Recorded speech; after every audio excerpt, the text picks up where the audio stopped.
is up, and welcome back to the Inside the Diamonds podcast. I am your host, Chris. I'm solo again tonight. We got a lot of baseball talk, a lot of stuff happening over the last week or so. And again, my apologies. Last week was a short episode. I had some stuff to take care of, but I wanted to get some content out and keep things rolling. So we're going to do that right again tonight, and we're going to get it going. I'm hoping to go 30 minutes to 45 again. Keep things short for everybody who listens and tunes in. So like if you got a nice commute, get things rolling, you get your weekly baseball update. So I want to start some things off with what's going on with the division race right now. I mean, we're hitting the last week of August is right now. We'll have September 1st on Sunday, and that means the playoff race is live. And if your team's in it, you're following along. I mean, as a Red Sox fan, I'm locked in on it, and they're continuing to let me down the last week. As a Tigers fan, they haven't really been in it, and they're doing what they do when it comes to the second half of the season, and I'll get to that a little bit. But right now, the way things sit entering play tonight, the Yankees currently lead the American League East by a game and a half on Baltimore. I'll tell you right now, I don't think that lead holds up. I think Baltimore ends up running away with that division. Maybe not running away, but ends up winning that division. We got the Guardians and the Royals and the Twins all fighting for the American League Central. That's a 3-game separation between the three teams. Actually, it might be 2.5 as I talk right now because of the Twins winning. Actually, 2 games because the Royals beat the Guardians earlier today. But that's a race that, I really like the Royals entering this year. I think I had them second or third in my predictions. And, they're really surprising me more so with the way they're doing it, where you can never count this team out. They just fight back. They could be down in the game, they come back. Vinny Pasquantino's having a great season. Bobby Witt, if Judge wasn't doing what he's doing, is definitely a conversation for the American League Rookie of the Year. American League MVP. But that's a big series, the Guardians and the Royals. But they got 4 games this week, and so entering today, that's 3 games. That the Royals sweep that series. They're in first place. So we'll have to see what goes on there.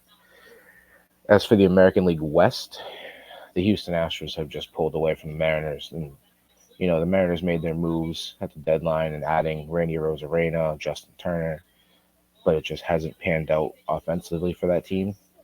They're still in the bottom of the league in most offensive categories. Their pitching is what's keeping them in it. I mean, they're still in the wild card race, which we'll get to shortly. But the Astros, like JC asked me at the beginning of the season if I was worried about them. No. And they just seem to plug and play guys. Their biggest problem, I think, that we're going to be talking about is not for this year, but the future.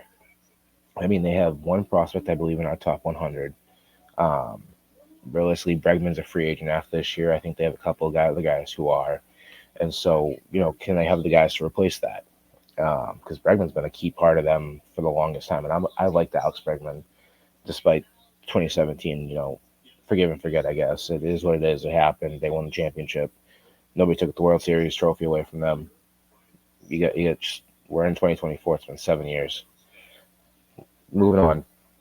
I mean, like I said, I consider Barry Bonds one of the best players of all time. He did steroids. So, I mean, he cheated. The Astros cheated, but they were one of the best teams that year. And yes, it might have been due to, some helpful things, but they did what they did, and they won the World Series. So Bregman's a guy, you can't count that team out. They're pitching Blanco, Hunter Brown. Verlander's back now. He didn't look great the other night, but they're probably going to win that division. They're probably going to be a problem come postseason time. In the National League East, surprisingly, the Phillies lead the Braves by 6 games. That lead is a little bit slimmer now. The Phillies have seemed kind of somewhat average since the All-Star break. But is that the second half struggles and then they figure it out and they got hot? We'll have to see. The team that I kept saying for weeks on end I really thought was going to blow their lead was the Brewers, and they just continue to they built a big lead and they just have sustained it. I think last week when we recorded it was 11 games. This week we come into recording and it's 10-game lead. So nothing's really changed. They're right there. That division seems like it's going to be locked up by mid-September. if not sooner. I mean, they could just go on a run even more so and just run away with it. And then finally, the National League West, another division that I don't know if is really safe, and that's the Dodgers leading it by 3 games over the Diamondbacks. I just don't know, and we'll talk about what's to come there shortly. So we're gonna jump right into keeping the postseason conversation going. The American League wild card. Right now, the Orioles hold the 4 seed top spot in the wild card with a 3-game lead. The Royals are right behind them. The Twins are right there. Those are the 3 teams. The Orioles, like I just said, I think we're going to win the American League East, but they have a tough start to their week. They got 3 games at the Dodgers. Then things kind of get a little easier. They got 3 games at the Rockies. We'll have to see how they handle against the Dodgers. I mean, you take 2 out of 3, you're sitting pretty good to come, fight for that division. You drop 2 out of 3, you get swept. It's a tough climb because the Yankees look good. The Royals, they got 4 games against the Guardians. Like I said, they could be in first place after all of this. Then they got 4 at Houston. So the conversation, being a Red Sox fan, everywhere I've heard has been, the Red Sox now get their easier part of their schedule over the next, they got 5 games against Toronto this week, 3 against the Tigers, 3 against the Mets. So we're talking, 14 games coming up over the next 2 weeks. They got a chance to come back in that race and make things closer, but it all depends what the Royals do. I mean, the Royals are a good team. Like I said, they fight back. So they could make things tough, and they could really just run away, take the division, and run away with that. And they could be a 2-3 seed come playoff time. The Twins, they got 3 games against the Braves, and they got 3 against the Blue Jays. And the Blue Jays have been one of the best teams in baseball lately. I mean, they seem to have figured some things out. They're not going to make a postseason run, I don't think. I mean, you never know with teams, but I just don't see it. So the team's trailing those 3. The Red Sox are 4.5 back of that final spot. I was entering today. Right now, they're currently 5 games back after they lost earlier to Toronto, and the Royals won, and the Twins are playing right now. But they have 5 against the Blue Jays, like I said. And one of them was the makeup they played today. Right now, they're up 1-0, I believe. And they got 3 more this weekend at the Tigers, who I'll get to in a couple minutes. They are on this list. I know I said I doubt they make the postseason, but you never know. But they are slowly climbing back. So, weird things have happened. Very weird things have happened. So who knows? Mariners are 6.5 behind the final wild card spot. Again, they're just not hitting. They got 3 against the Rays and 3 against the Angels. Again, the Rays are a half game behind the Mariners and 7 back of the final wild card spot. They got 3 at Seattle and 3 versus San Diego. If one of those 2 teams could sweep that series and then something happens where the Guardians drop all 4 or the Twins have a rough stretch like they got the Braves and the Blue Jays, we can talk about one of those teams sneaking up into the conversation. And then finally, the Tigers. Every year, it feels like part of the reason why I picked them to win the American League Central in my preview is, I thought they would build on the momentum of the end of last season, the second half, where they were one of the best teams in baseball. They got off to a slow start. Injuries happened. I mean, look at them right now. They're one of the best teams in baseball. I think I put up my roster moves today for them, and I think they're 13, 14, and 9 since the trade deadline. And over the last 2 weeks, they've been one of the better teams in baseball, and they're doing that with a 2-man pitching rotation. It's been Kyler Montero and Tarek Skubal, and then they're just kind of piecing it together. Today they called up Ty Madden to make his big league debut. He's about to take the mound in the next half inning. And they're about to sweep. I mean, if they win tonight, they sweep the White Sox in 4 games, and they're back to 500. So they build up this hope for the next season that they're going to be good. But right now, you're seeing the pieces. Jace Young has been called up. Ty Madden's up. You saw Malloy for a little bit. Colt Keith has been there. He's in the conversation for Rookie of the Year, which we will talk about. So, I mean, they have the pieces. You're seeing it. They have a lot of arms. We haven't even seen or talked about Jackson Jobe coming up. He's a AA. I'd like to see him move up to AAA, and it's another arm to your rotation. And so, the question becomes is where do you spend in the offseason? I think they need another power bat. Torkelson hasn't been the guy. He's been called back up. There's just Javier Baez is another one. He's done for the year. It was announced today he's having hip surgery. So his season's over. His contract has been disappointing. I mean, I like Javier Baez in the Cubs. I really wanted Correa more so for the Tigers. I thought he made sense with AJ Hinch being the manager, but they went Javier Baez, signed him, and it just has not been what people would expect. And his chase rate's an issue. I mean, he swings it. Everybody knows. Throw him a slider away, he's swinging. It's just how he is. Last year, you saw glimpses of what he could do after he got benched by AJ Hinch for not running out a fly ball or a bad base running mistake, and then he got hot.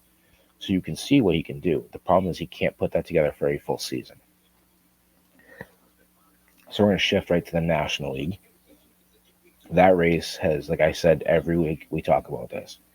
It's a roller coaster. 1 week your team could be in. The very next week we talk about them, they could be done.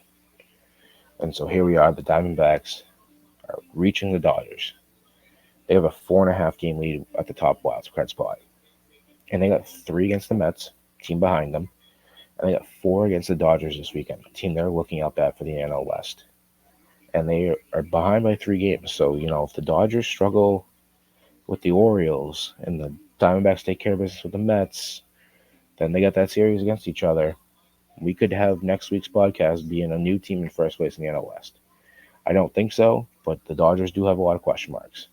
And the Diamondbacks are one of the hottest teams in baseball. They just swept the Red Sox, and they just keep hitting. They've lost 2 of their best players in Christian Walker and Ketel Marte, and they just keep delivering. Jordan Montgomery, who was the big offseason signing that everybody wanted for their team, like the Rangers, the Cardinals, the Red Sox, he went to Arizona. He's been moved to the bullpen. So, and they're still finding a way to win. Ryan Nelson looked good on Friday. Zach Gallen pitched Saturday. Merrill Kelly Sunday. So that's their 3 big arms right now. The Padres are in second in that wild card chase with a 3-game lead. They got 4 at the Cardinals and then 3 at Tampa Bay. They have a chance to really, potentially make some damage too. They could be right there with Arizona fighting for the Dodgers lead too. They're 4.5 games back of the Dodgers entering today. But you have a good week. Like I said, you're right there. It's the same thing as the NL wildcard race. The NL West is kind of the same thing with those 3 teams. The Braves hold the final spot. They have 3 games at Minnesota and 4 games at Philly. So they have another interesting week where things could change for them drastically. But the first team out right now is the Mets. They're 2.5 games behind the Braves. They have 3 against the Diamondbacks, like I said. But then they get 3 at the White Sox. You could make up some ground this weekend. You come out of that series against Arizona, you take 2 out of 3. You get the White Sox. Now we're having a conversation about you making a run. And again, I've been all in the Mets. I like the way they play. I like Francisco Lindor. I like Pete Alonso. I like JD Martinez. They had a couple walk-offs the other day. I liked Winkers, the way he bat flipped and how he walked that off against the Orioles. Francisco Alvarez did it the other day too. I believe he did it on Monday. They are exciting to watch and are good for baseball when they are good. So if they can somehow sneak into the playoffs, I think that would be fun. I just don't know what team they would leapfrog. I think the Diamondbacks are good. Padres are good. I can't see a postseason without the Braves, despite all the injuries they've had. Austin Riley's out. They signed Gio Urshela, who the Tigers released after live recorded last week. So they have the pieces. The Chris Sale is a conversation for me, which I'll probably end up getting into next week or the week after. He's a National League Cy Young candidate. He might be, honestly, the favorite. He should be. I mean, as a Red Sox fan, trading him away, you just knew he was going to be healthy all year. So, moving right along, the Giants are next. They're 5 games out, which makes them 8 games behind the Dodgers. So, they're not out of it, but they got the Brewers, who have been red hot for 3 games, and then they got the Marlins for 3. You might go 3-3, 4-2 this week. We'll see. I don't know. I mean, you go 4-2 with all the other scheduled games and series they have. You could sneak back into a conversation. Cardinals are also 5 back, but they have a very tough week. I mentioned already they have 4 against the Padres, but then they got 3 against the Yankees at New York. That's something to watch. I mean, their season could go where they're done quick. The Cubs have come back. And I kind of wish JC was here for this one, because they have a real chance to make a comeback here. They're 5.5 back. They got 3 against the Pirates and then 3 against the Nationals. And I mentioned all the other matchups that are going on this week where it seems like teams are playing, each other for a spot. Where the Cubs can just sit there, they take care of their business. When we talk next week, and they're 2.5, 1.5 games back, but they got to take care of their business. Next thing, so that's the postseason conversation. Like I said, next week I could bring it back up, and it's all flipped on its head. The Red Sox could be 7.5 out. The Mariners could be 3 out. The Mets could be tied with the Braves. The Cubs could be 2.5 out. It's all flipped on its head. Talk about the Red Sox. I'm watching right now, and George Springer is about to hit a home run. I got the update. So it's now 3-1 Toronto. You're in this 14-game stretch, and you might right now going down 3-1 in the fifth inning. You lose the first 2 games. That's not ideal. You can't come out of this 14-game stretch at 7-7. Oh my goodness. You can't come out of this 7-7. That's his second one today, by the way. He had the home run to make it 1-0 in the first game and a 3-run home run now. But you can't come out 7-7 while the Royals have their gauntlet. You got to come out realistically 10-4, 9-5. You got to come out with a winning record in this 14-game stretch if you want to make a run in the postseason. But it doesn't look good right now. Again, that could all change, but it is what it is. Now we're going to move on to some stories. And the biggest one from this weekend for me was Aaron Judge hit his 50th and 51st home run of the season. And I was hanging out with my friends yesterday at a pool, and he hit the 50th one. And the conversation started of, where do we look? It's August. Yesterday was August 25th. Today's August 26th. Where do we look at Judge when the season comes to an end? Are we having the conversation of, could he be in a home run race to break the record? I don't know. It's a tough one. But I said yesterday when I was talking about it that if he has 55 by Saturday, or at the end of play Saturday, 70 is very much in play. And so I looked at it more and more, which that would be great for baseball. If you haven't seen it, on ESPN, there's a 30 for 30 documentary, The Long Gone Summer, and it's about the 1998 home run chase between McGwire and Sosa. I was 5 years old when that happened.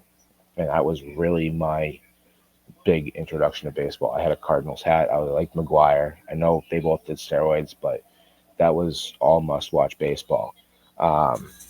So with that being said, then 2001 happened. Barry Bonds had that season. That was must-watch TV. I was watching a Giants game every night, late night. I didn't care.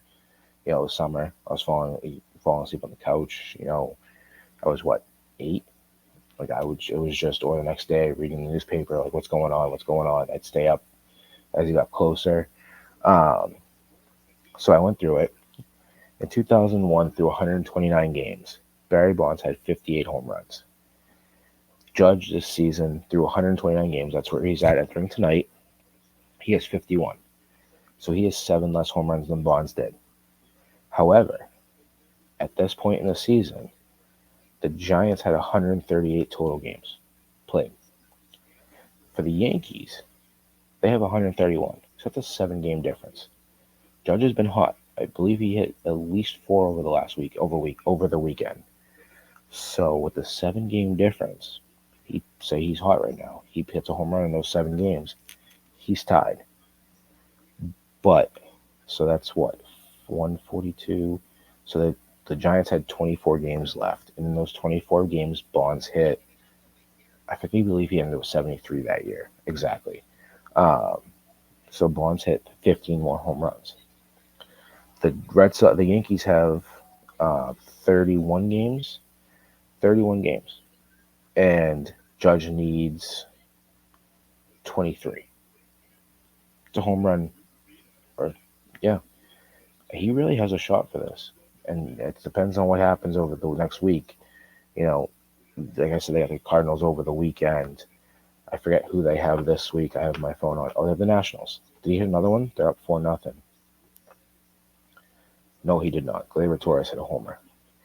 So I really think that if at the end of the day, if he has 55 plus by the end of the week, then there is a conversation that we could be having in September that he could be doing this.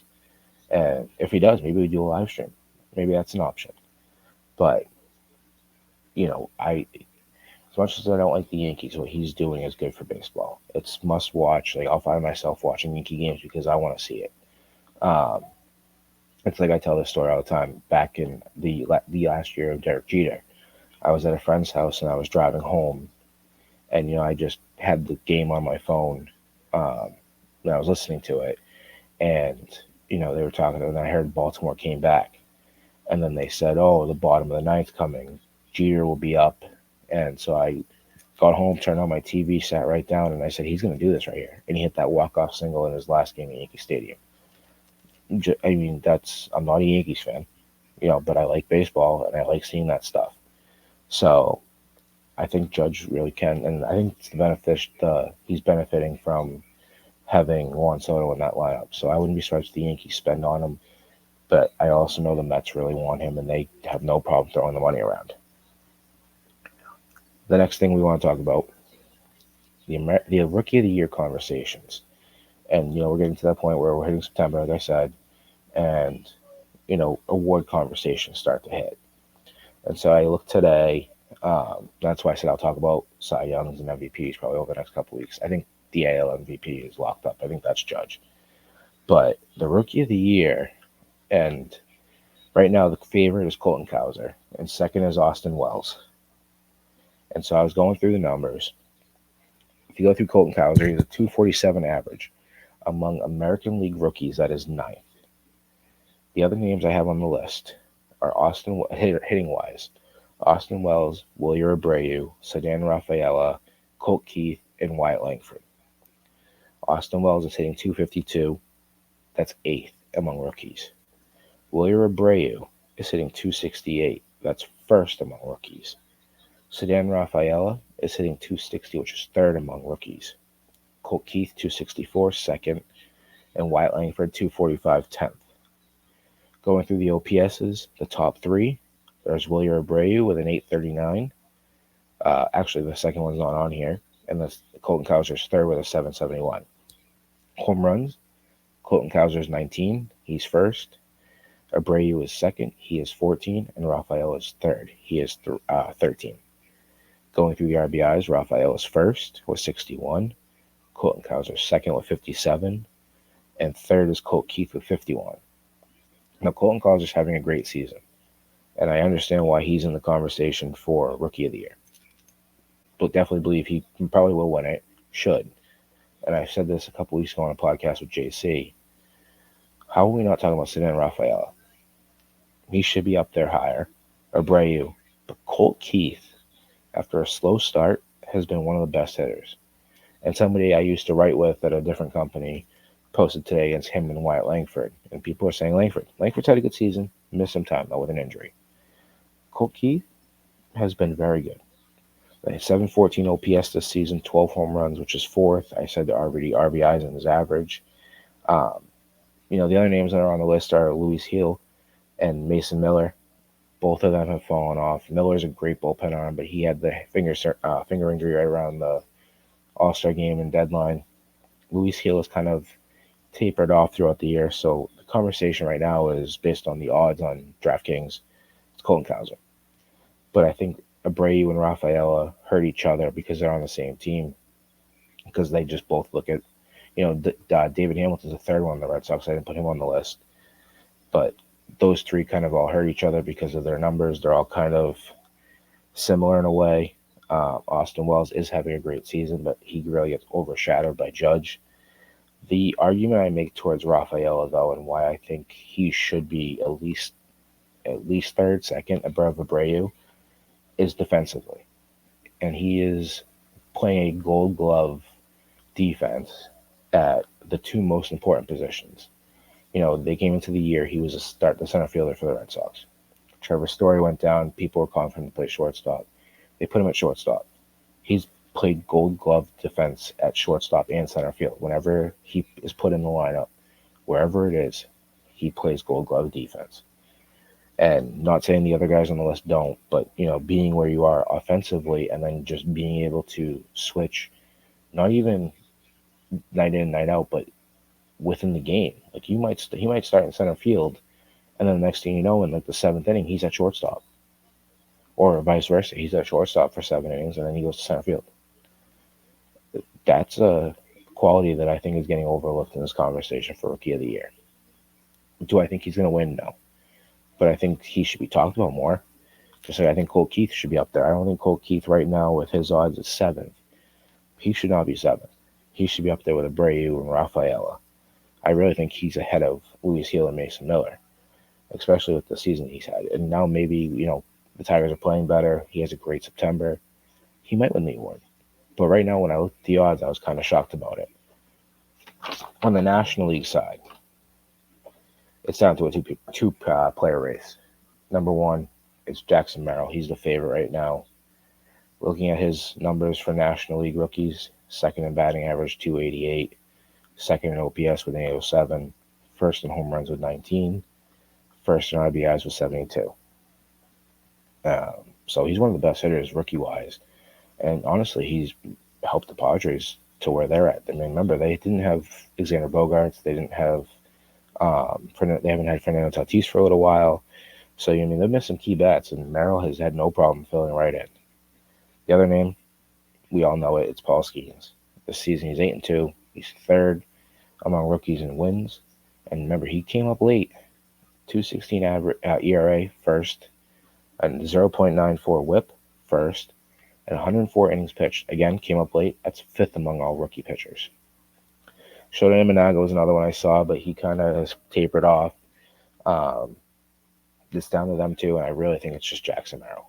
I think Paul Skeens has been great, and he's had a good season, but the thing is Jackson Merrill's done it for most of the season, more than Skeens does. And the Padres are in a playoff spot. That's another conversation, the piece to it. So I think it's Merrill's award, but that's going to be a fun race down to those two to watch for the rest of the season. With the rookie conversation, we'll transition right into the minor league update. I only did one hitter this week. I have some pitchers I do want to talk about, a couple that I actually haven't mentioned. So the first one is the hitter. It is catcher Samuel Basallo, Double-A Baltimore. This guy has reached up to my 7th-ranked prospect. He had a hit in every game last week. And he faced, I believe, Bowie faced the Erie Seawolves, who have already clinched a playoff spot. He would hit .421, had 3 doubles, a home run, 6 RBIs, 4 runs scored, and 6 walks. Was also named Eastern League Hitter of the Week in Double-A. So Basallo is going to be another again, an Orioles team that, do they really need more prospects coming up? I mean, they're just good. They get better and better. They really do. And this is another name to watch. On the pitching side, we're going to start with a name that I have continuously talked about, and that's my 33rd ranked prospect right-handed pitcher, Rhett Lauder, who the Reds drafted last year. He's already reached AAA, and he made his first AAA start last week. Didn't record a decision. He went 6 innings, gave up 3 hits, hit a batter, did not walk anybody, and struck out 7. We could be seeing him come September when the rosters expand, which that's another thing people don't talk about. Some of these big-name prospects that are getting called up to AAA, they can make their debuts soon. I was going through today. I'm working on my monthly Double-A check-in for the Eastern League, and as I'm going through with all the prospects that are in my top 100, so if you're not familiar with the article, it's set up where any player in the top 100 that's at Double-A in that league is mentioned in what they did in the month and what their numbers are for the season. And if the affiliate in that league doesn't have a prospect in the top 100 playing there, I do an honorable mention. So there is a prospect for all 12 teams covered. And, a lot of those guys, as I was going through, have been called up to AAA this month. So, that just tells you that you're probably going to see a lot of those names, especially Lauder, potentially the start of next season in the rotation for the Reds. The next prospect is a 71st ranked prospect. A guy that I've actually been following quite a bit is Nobel Meyer. He's playing at high A for the Marlins. He also did not record a decision. He went 5 innings, gave up a hit, did not allow a run. He walked 2 and struck out 7. Like I said, time and time again, the Marlins just seem to develop nothing but pitching prospects. And thankfully, at the deadline, they added some bat prospects. So, They have the arms. Again, Sandy Alcantara will be back next year. They still have Luzardo. I don't think he's pitched. I think he's come back. He'll be back next year if he doesn't come back this year. So they have the arms. They could move an arm because of what they have coming. Max Meyer's up. There's another one I'm forgetting. So next name I'm going to mention, and I think that he's been on the list every week, and that's Quinn Matthews, 78th ranked prospect, the left-handed pitcher from the Cardinals system. He's at Double-A. He went 7 2/3 last week, gave up a run, gave up 2 hits, walked 1, and struck out 12. This guy continuously records double-digit strikeouts. Rhett Lauder got promoted to Triple-A. This guy just got promoted to Double-A, but he may not be far off from Triple-A. And it should be rightfully so. He's pitching very well. The final prospect I want to mention on my check-in, actually there's 2 more, but one more I want to update, who had a good week, is the 32nd ranked prospect in the top 100. It's left-handed pitcher Hagen Smith. He's at high A for the White Sox. He was drafted in the first round of this year's draft, and this was his first professional start. He only went 3 innings, rightfully so. He pitched at college all year, so you want to rest the arm, so less innings, to get him acclimated. Gave up 2 hits. He hit a batter. Did not issue a walk and struck out 4. So out of his 9 outs, 4 of them were by strikeout. Again, did not allow a run. So that's a good sign for a team that definitely needs help.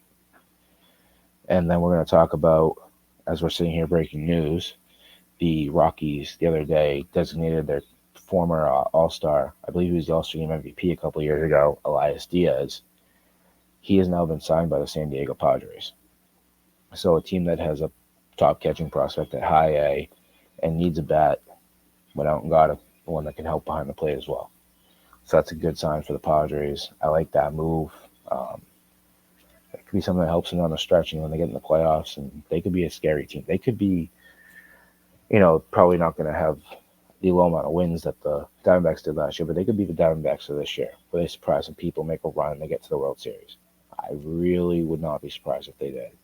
You got to remember, Darvish is not. He might just have been back. I might have saw something over the weekend on that, but he hasn't been back, and that's an arm. You get him back. Team that's in a postseason race like this, you get an arm like Darvish back, and you're back, very back. Sticking with the Rockies, I want to give my Chase Dollander update. We all know I'm very high on him. He's towards the top of my rankings, especially towards the top of my ranking pitching. The other night tuned in. I had every intention of going. They came to he plays for the Hartford Yard Goats. They came to New Hampshire last week. And originally he was supposed to, I thought, pitch on Tuesday and had lined up perfectly for me to go. Then that didn't happen. They had 2 games that day. One was a makeup. Wednesday, I had to end up having a work dinner. Thursday, I had some stuff going on. It was my son's birthday, so we did some stuff with him.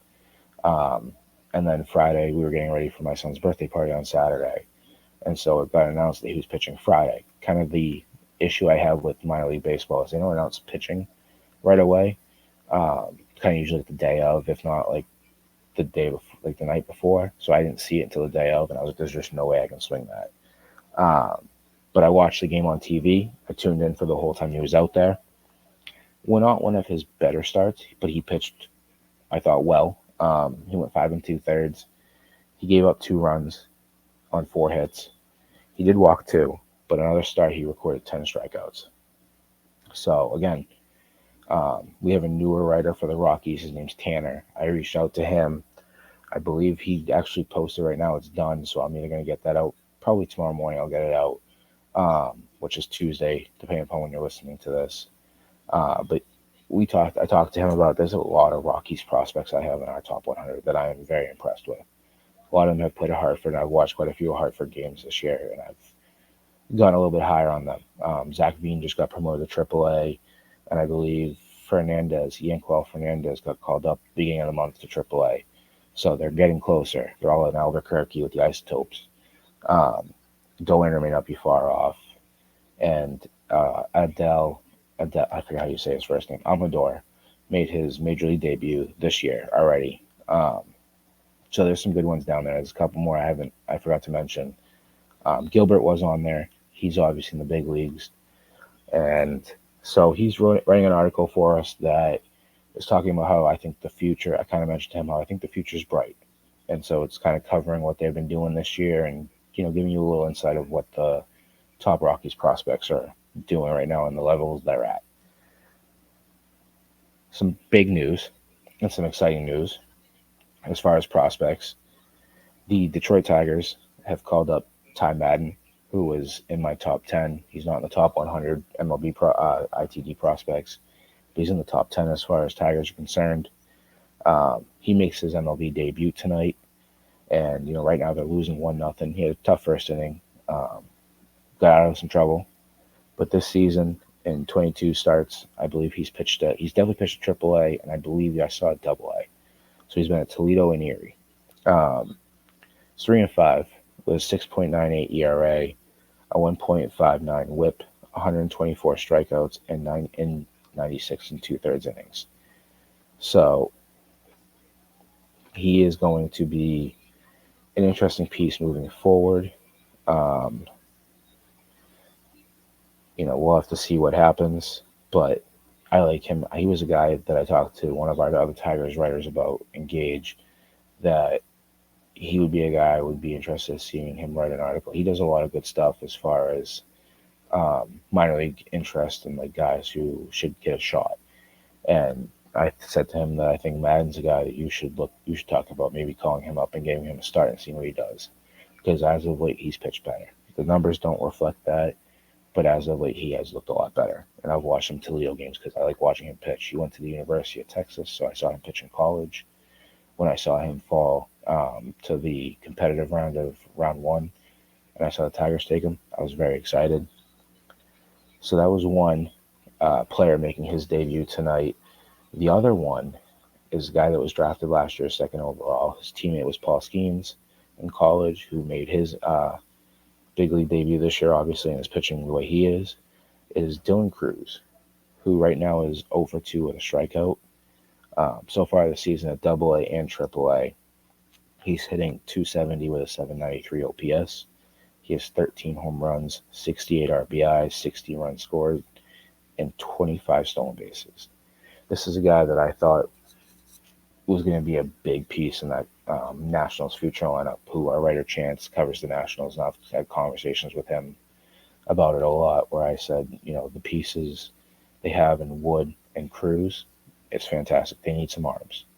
And I went to the Senators game against the Fisher Cats earlier this year and covered that. That article is still up on the site if you want to see what both teams' prospects did, if you're a Blue Jays or a Nationals fan. But Cruz had a bad day at the plate. And I said, you could just tell something was off with him. And then, the very next night, he got hot. And it worked out that he got called up to AAA Rochester, and now he's a big leaguer.